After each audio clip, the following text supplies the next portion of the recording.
وما كنا لنستطيع شيئا وما كان أحد ليستطيع شيئا لو لم يكن هذا الشعب ولو لم تكن هذه الأمة. لقد كان الليل طويلا وثقيلا، ولكن الأمة لم تفقد إيمانها أبدا بطلوع الفجر. وإني لأقول بغير ادعاء أن التاريخ سوف يسجل لهذه الأمة أن نكستها لم تكن سقوطا وإنما كانت كبوة عارضة، وأن حركتها لم تكن فورانا وإنما كانت ارتفاعا شاهقا. كنت أعرف جوهر قواتنا المسلحة، ولم يكن حديثي عنها رجما بالغيب ولا تكهنا.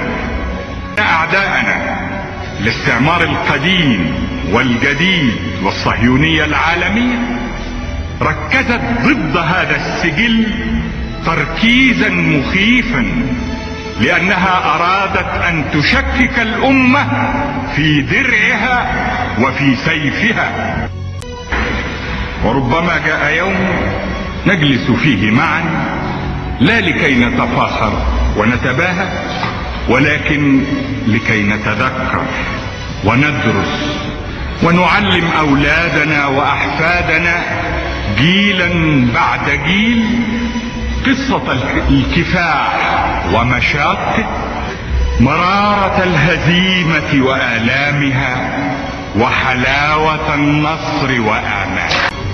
كيف خرج الأبطال من هذا الشعب وهذه الأمة في فترة حالكة ساد فيها الظلام ليحملوا مشاعل النور وليضيئوا الطريق حتى تستطيع أمتهم أن تعبر الجسر ما بين اليأس والرجاء. قوتنا العسكرية تتحدى اليوم قوتهم العسكرية، ونرد أنفسنا بأنفسنا، نرد أنفسنا بأنفسنا عنها، وإن كان عليهم أن يتذكروا ما قلته يوما وما زلت أقوله: العين بالعين والسن بالسن.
الله